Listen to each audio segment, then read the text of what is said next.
العلم هو النور الهادي والمفتاح لكل الخير من يريد الله به خيرا. بسم اللہ الرحمن الرحیم. الحمد للہ رب العالمین والصلاة والسلام علی سید الانبیاء والمرسلین وعلی آلہ واصحابہ اجمعین. السلام علیکم ورحمۃ اللہ وبرکاتہ. عزیز طلباء، آج ہم درس نمبر 101 کا آغاز کر رہے ہیں. آئیے دیکھیے اسکرین پر.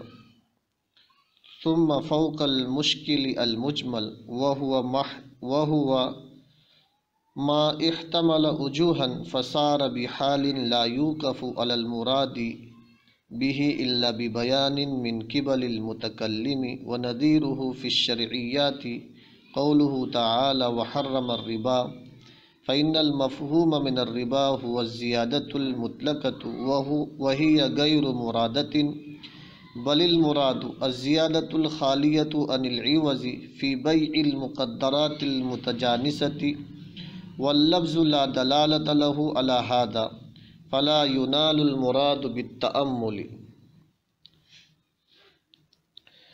عزیز طلباء، اس عبارت میں صاحب کتاب نے خفائے معنی کے اعتبار سے تیسری قسم کی تعریف مثالوں کے ساتھ اور ان کے حکم کے ساتھ بیان فرمائی ہے. سب سے پہلے ہم مجمل کی تعریف سمجھ لیتے ہیں.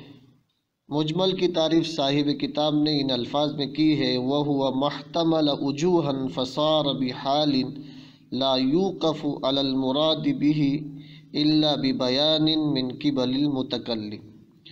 مجمل وہ کلام ہے جو کئی معانی کا احتمال رکھتا ہو اور وہ کلام اس حال میں ہو گیا ہو کہ اس کی مراد پر واقفیت حاصل نہ کی جا سکتی ہو مگر متکلم کے جانب سے بیان کے ساتھ.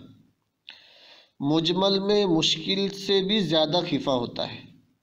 عزیز طلباء، مجمل میں مشکل سے بھی زیادہ خفا ہوتا ہے. مشکل کا خفا طلب اور تأمل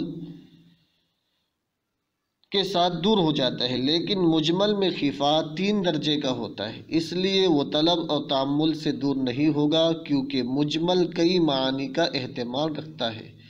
اس لیے اس کی مراد کو صرف متکلم کے بیان کے ساتھ ہی معلوم کیا جا سکتا ہے.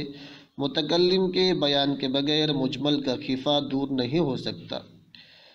شریعت کے متکلم اللہ تعالیٰ اور اس کے رسول صلی اللہ علیہ وسلم ہے، لہذا کسی مجمل آیت یا مجمل حدیث کا خفا اللہ اور اس کے رسول صلی اللہ علیہ وسلم کے بیان سے بھی دور ہوگا. لہذا کسی مجمل آیت یا مجمل حدیث کا خفا اللہ اور اس کے رسول کے بیان سے ہی دور ہوگا.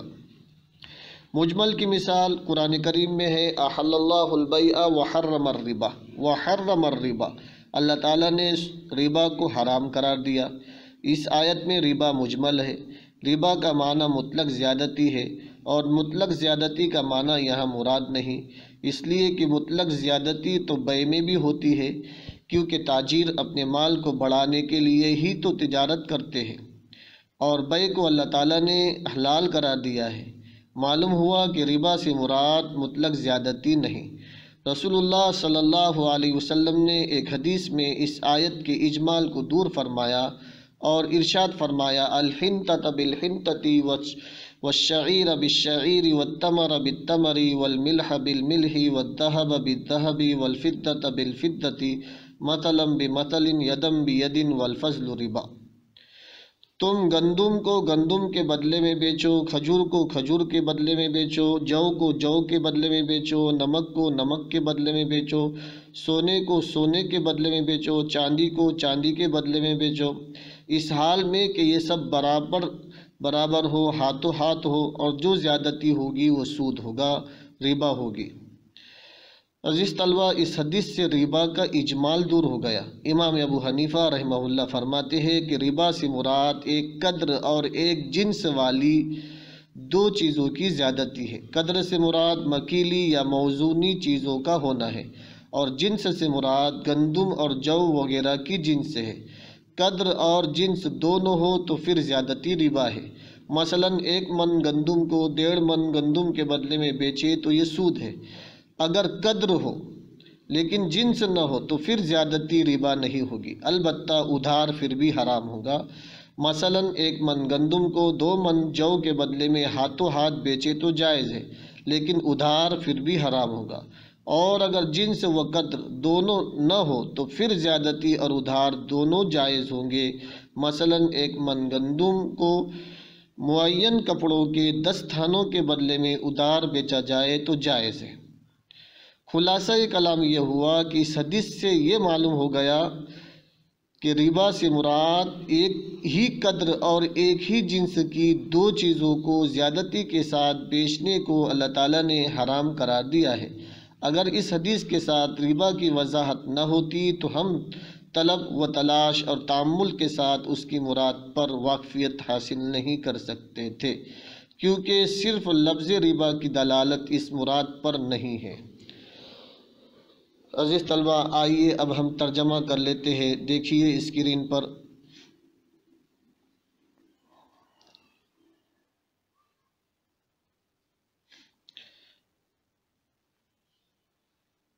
ثم فوق المشکل المجمل، پھر مشکل سے بڑھ کر مجمل ہے۔ ثم فوق المشکل المجمل، پھر مشکل سے بڑھ کر مجمل ہے۔ پھر خفا میں مشکل سے بڑھ کر مجمل ہے۔ وَهُوَ مَحْتَمَلَ وُجُوهًا، اور مجمل وہ ہے جو چند معانی کا احتمال رکھے۔ مجمل وہ ہے جو چند معانی کا احتمال رکھے۔ فَصَارَ بِحَالٍ، اور وہ اس حال میں ہو جائے، فَصَارَ بِحَالٍ، اور وہ اس حال میں ہو جائے کہ لا یوقف علی المراد بہ، اور وہ اس حال میں ہو جائے کہ اس کی مراد پر متکلم کی طرف سے بیان آئے بغیر واقف نہ ہوا جائے، اور وہ اس حال میں ہو جائے کہ متکلم کے جانب سے بیان آئے بغیر اس کی مراد پر واقفیت نہ کی جا سکتی ہو۔ وَنَظِيرُهُ فِي الشَّرْعِيَّاتِ، اور مجمل کی نظیر احکام شرعیہ میں اللہ تعالیٰ کا فرمان وحرم الربا ہے۔ فإن المفہوم من الربا، کیونکہ ربا کا مفہوم ہوا زیادت المطلقہ، وہ مطلق زیادتی ہے، وہی غیر مرادۃ، اور وہ یہاں آیت میں مراد نہیں ہے۔ بل المراد، بلکہ آیت میں مراد الزیادۃ الخالیۃ عن العوض فی بیع المقدرات المتجانسۃ، بلکہ آیت میں مراد وہ زیادتی ہے، بلکہ آیت میں مراد وہ زیادتی ہے جو مقدرات متجانسہ یعنی مکیلی اور موزونی چیزوں کو ہم جنس کے ساتھ بیچنے کی صورت میں عوض سے خالی ہو۔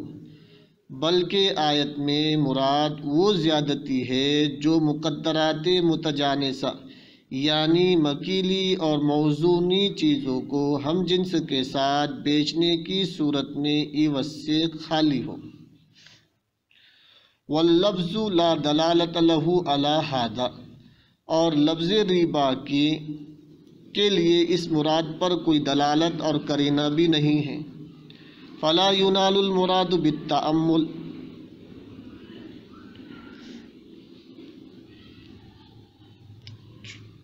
چنانچہ غور و فکر کے ذریعے ربا کی مراد کو حاصل نہیں کیا جا سکتا، چنانچہ غور و فکر کے ذریعے ربا کی مراد کو حاصل نہیں کیا جا سکتا۔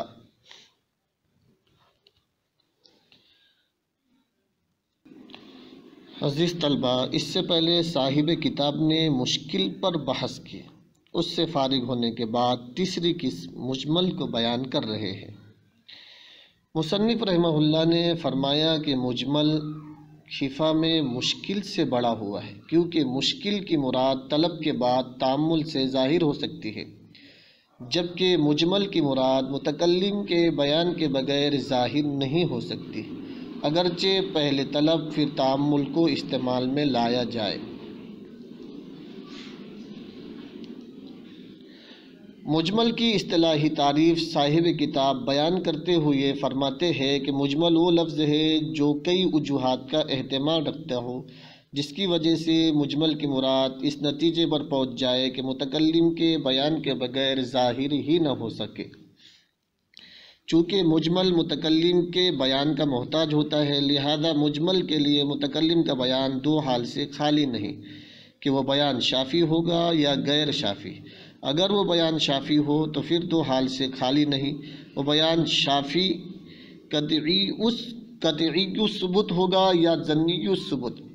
اگر بیان شافی قطعی الثبوت ہو تو اس صورت میں مجمل مفسر بن جائے گا۔ اس کی مثال یہ ہے کہ صلاۃ و زکوٰۃ یہ دونوں مجمل ہیں، ان کے لفظی معنی تو معلوم ہے مگر وہ مراد نہیں۔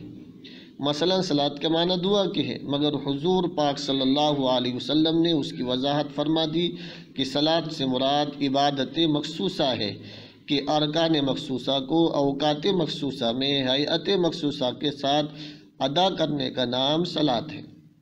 صلاۃ و زکوٰۃ مجمل ہے مگر ان کا بیان متکلم کے جانب سے قطعی الثبوت ہے، لہذا قطعی بیان کے بعد صلاۃ و زکوٰۃ مفسر بن گئے۔ اگر بیان شافی ظنی الثبوت ہو تو اس صورت میں مجمل مؤول بن جائے گا۔ اس کی مثال قرآن مجید میں آیت وضو میں سر کے مسح کی ہے کہ ارشاد باری تعالیٰ ہے وَامْسَحُوا بِرُؤُوسِكُمْ، اور تم اپنے سروں کا مسح کرو۔ آیت کا یہ حصہ مسح کے بارے میں مجمل ہے۔ بِرُؤُوسِكُمْ پر بات تبعیضیت کا ہے کہ اس سے تو یہ معلوم ہوا کہ سر کے بعض حصے کا مسح کرنا فرض ہے، مگر بعض کی مقدار میں مجمل ہے کہ بعض کی کتنی مقدار فرض ہے۔ تو اس مجمل کا بیان حضرت مغیرہ بن شعبہ رضی اللہ تعالیٰ عنہ سے مروی ہے۔ حضرت مغیرہ بن شعبہ رضی اللہ تعالیٰ عنہ سے مروی حدیث ہے کہ سر کے چوتھائی حصے کا مسح ہے۔ یہ حدیث مجمل کا بیان شافی ہے لیکن ہے ظنی، اس لیے کہ یہ حدیث خبر واحد ہے۔ خبر واحد ظنی الثبوت ہوتی ہے۔ جب مجمل کا بیان شافی ظنی الثبوت ہو تو مجمل مؤول بن جاتا ہے، لہذا مسح والی آیت کا حصہ مؤول کہلایا۔ اگر مجمل کا بیان شافی نہ ہو تو اس بیان غیر شافی کی وجہ سے مجمل مشکل ہو جاتا ہے کہ جو لفظ مجمل تھا وہ بیان غیر شافی کے آ جانے کے بعد اجمال سے نکل کر اشکال کے مقام میں داخل ہو جاتا ہے۔ پھر اس صورت میں اس مجمل کا وہی حکم ہوگا جو مشکل کا تھا کہ پہلے طلب پھر تأمل سے خفا کا ازالہ کیا جائے۔ اس کی مثال خود صاحب کتاب نے احکام شرعیہ سے دی ہے کہ اللہ تعالیٰ کا ارشاد ہے وَحَرَّمَ الرِّبَا، اللہ تعالیٰ نے ربا کو حرام فرمایا۔ اس آیت میں لفظ ربا مجمل ہے کہ اس کا معنی گرچہ معلوم ہے جو مطلقاً زیادتی پر دلالت کرتا ہے، مگر مطلق زیادتی تو حرام نہیں، کیونکہ بیع میں نفع اور زیادتی ہی مقصود ہوتی ہے۔ تو معلوم ہوا کہ ربا میں کوئی خاص زیادتی مراد ہے جو حرام ہے۔ اس خاص زیادتی کو پہلے طلب پھر تأمل سے بھی معلوم نہیں کیا جا سکتا کہ جب متکلم کا بیان نہ ظاہر کرتے، لہذا جس زیادتی کو قرآن مجید نے حرام قرار دیا اس میں آیت مجمل ہے۔ اس اجمال کو دور کرنے کے لیے حضور صلی اللہ علیہ وسلم کا ارشاد الحنطۃ بالحنطۃ والشعیر بالشعیر والتمر بالتمر والملح بالملح والذهب بالذهب والفضة بالفضة مثلا بمثل یدا بید والفسد ربا۔ اس حدیث میں ان 6 چیزوں کو ہم جنس کے عوض فروخت کیا جائے تو دونوں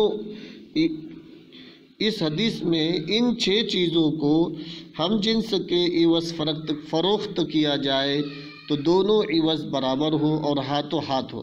اگر ان میں کچھ زیادتی ہو تو وہ زیادتی ربا کہلائیں گی جو کہ سود ہے اور حرام ہے، مگر یہ حدیث بیان شافی نہیں کیونکہ 6 اشیاء میں تو ظاہر ہے، مگر دیگر بے شمار چیزوں میں ربا ہے مگر حکم معلوم نہیں۔ اسی بیان غیر شافی کی وجہ سے سیدنا فاروق